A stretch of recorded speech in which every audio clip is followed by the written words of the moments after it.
the earliest Hebrew alphabet, discovered by Ron Tappy, carved on a stone at Tel Zait, provides an enticing clue. Off this wall here. The stone was incised with this alphabet. The stone was then used to build the wall, and the structure itself suffered massive destruction by fire sometime near the end of the 10th century BCE. The find is even more significant because Tel Zait was a biblical backwater on the fringes of David's kingdom. Surely if there was a scribe that could write this alphabet that far away, way out in the boondocks at the extreme western boundary of the kingdom, surely if there was a scribe that could do that out there, there were scribes, much more sophisticated scribes back in the capital. Could these scribes have been in the court of King David and his son Solomon? Could they have been the earliest biblical writers?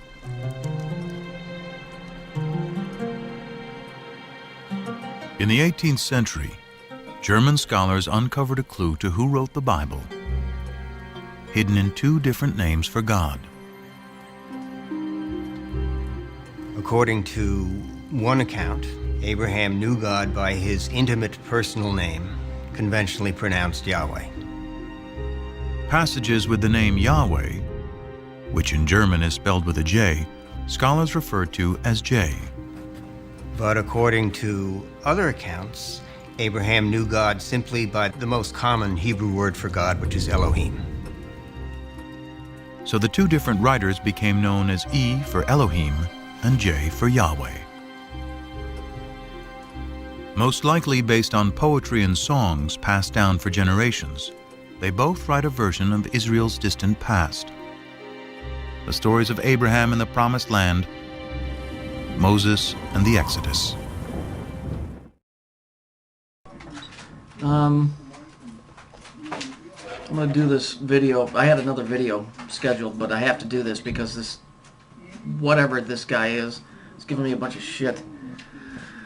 Let's see. What's his name?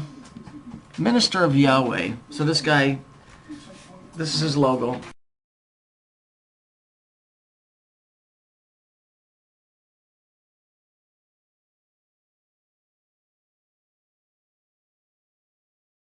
Let's take a look at what he has to say, because he's trying to give me some bullshit about Yahweh. I got news for you. Yahweh is the name of Saturn. Saturn is the name of Satan. That's the god of this world. Okay, he's the god of time and space. What I keep trying to tell you guys. Okay, but these guys, these Yahweh freaks, they keep saying, oh, Yahweh, dude, Yahweh comes from the 42-letter name from the Tetragrammaton. A Tetragrammaton is a 5-pointed star. A pentagram in a circle. Ever seen that before? Let's see what he writes. He writes, he's very thoughtful. Don't waste your time here. He clearly has no research, studies, or even 100 hours put into these topics. He bases his information off websites, not books, scrolls, or other true documents. Okay, asshole, what true documents are you using? What, the King James Bible that was written by the Vatican and the Masons? Who King James was openly a Mason?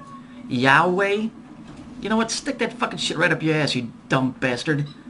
Here, I'm gonna use some actual text to prove my point. Let's move on.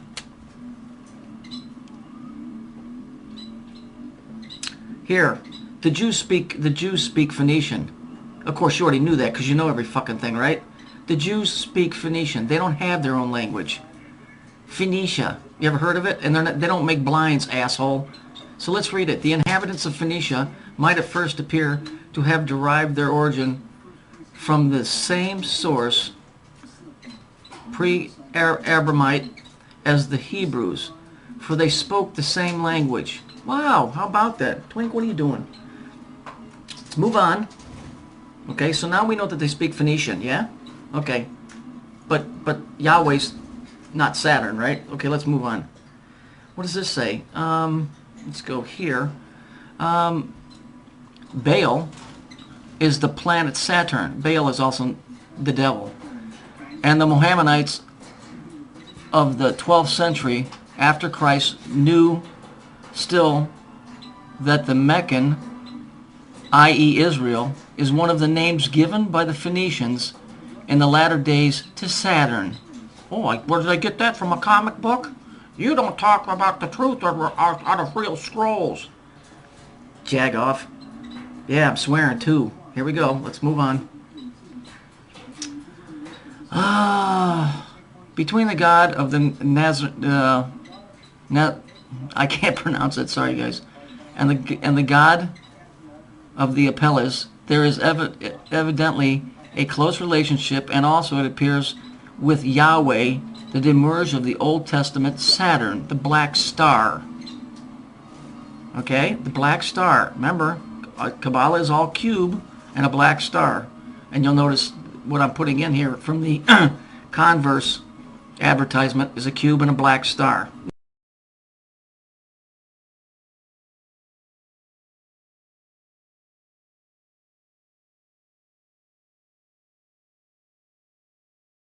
No, Yahweh isn't Saturn. No, how could you ever come up with that? Let's move on to the next bit.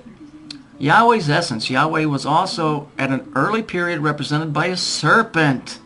Oh, you mean the same one in the garden? It's not a snake, it's time, which represents Saturn.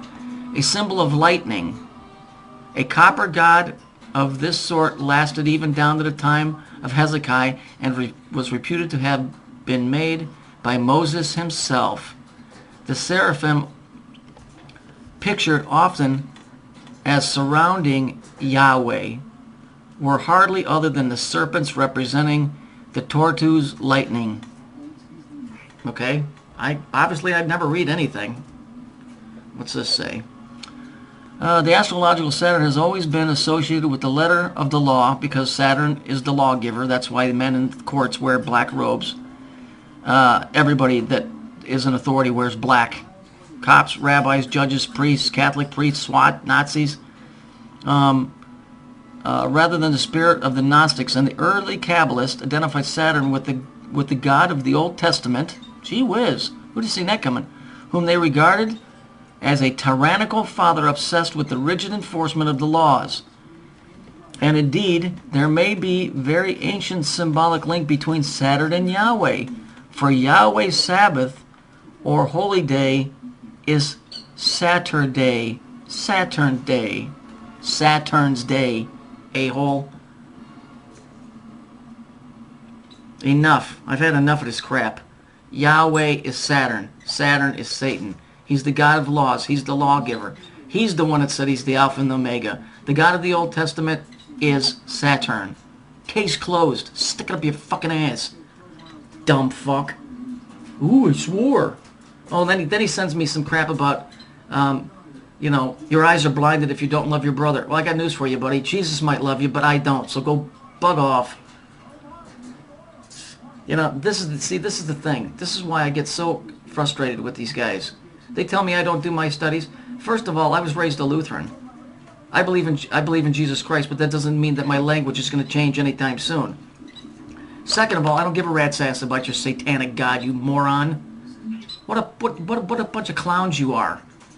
You go worship Yahweh, asshole. You guys want to run around? Go back and look at this guy's logo. It's 3 feathers. 3 is the occultic number for Earth. He's got a black lightning bolt. Huh? The lightning bolt, just like it read in there, represents Lucifer when he was cast down from heaven. Then it's in a black circle, which represents Saturn, and then it's got white inside, which represents the duality, the positive and the negative. In my opinion, this is some Masonic cocksucker trying to play a game by acting like he's an American Indian. Yeah? Well, here's a word for you. Cunt.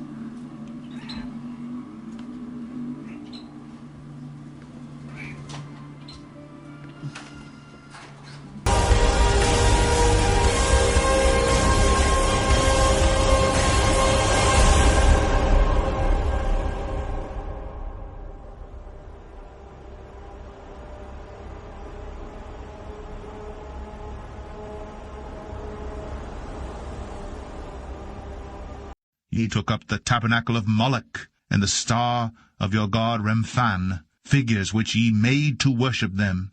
And I will carry you away beyond Babylon. And the star of your god Remphan, and the star of your god Remphan, and the star of your god Remphan. But ye have borne the tabernacle of your Moloch, and Chiun your images, the star of your god which ye made to yourselves, and Chiun your images, the star of your god, And Chiun your images, the star of your god. And Chiun your images, the star of your god.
So let's take a look at some really coded stuff here that's out in the open.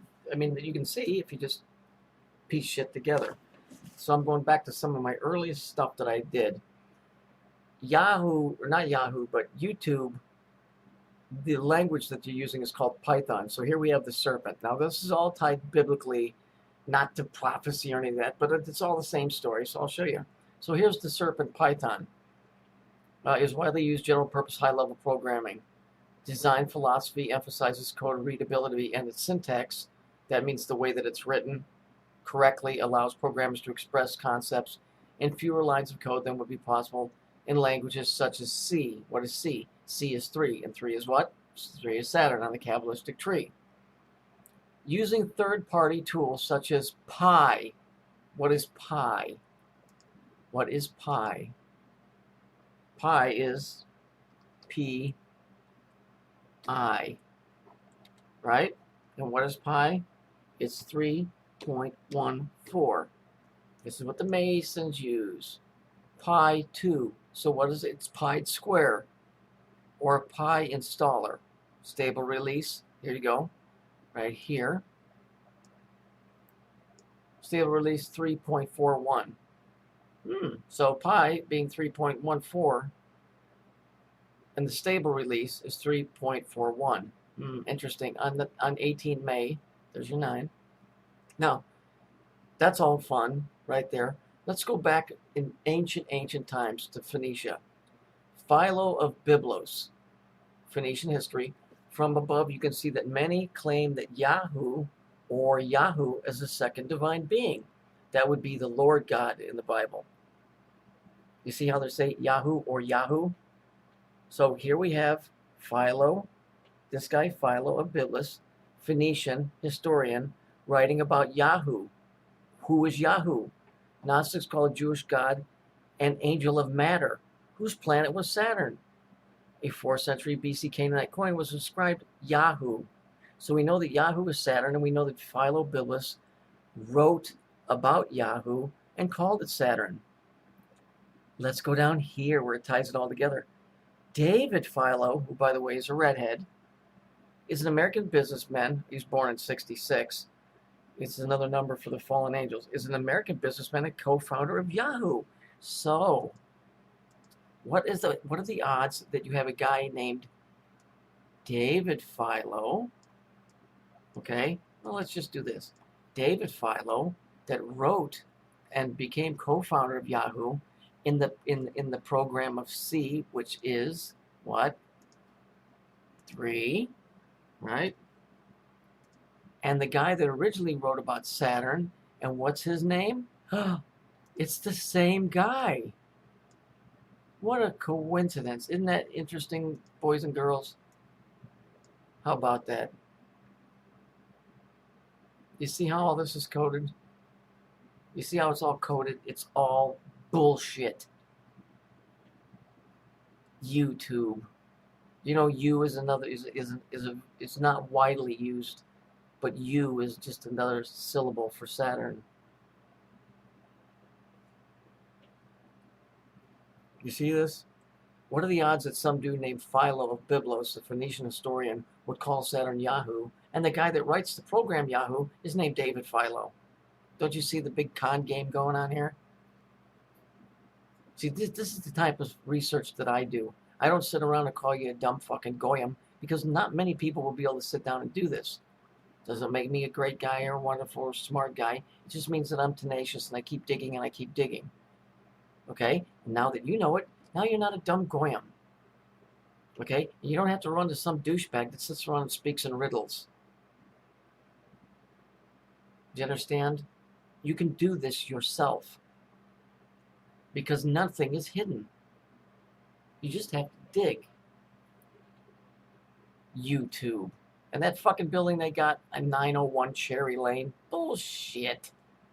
Fuck off. This is the reality of it. It's all bullshit. It's a big con game. You're going to tell me the first dude that wrote about Saturn and named it Yahoo? And then the dude that wrote the program? One's named Philo here and the other one's named Philo here? And all they did is substitute an F for a PH? Fuck off. The jig is up, motherfuckers. We're not all stupid.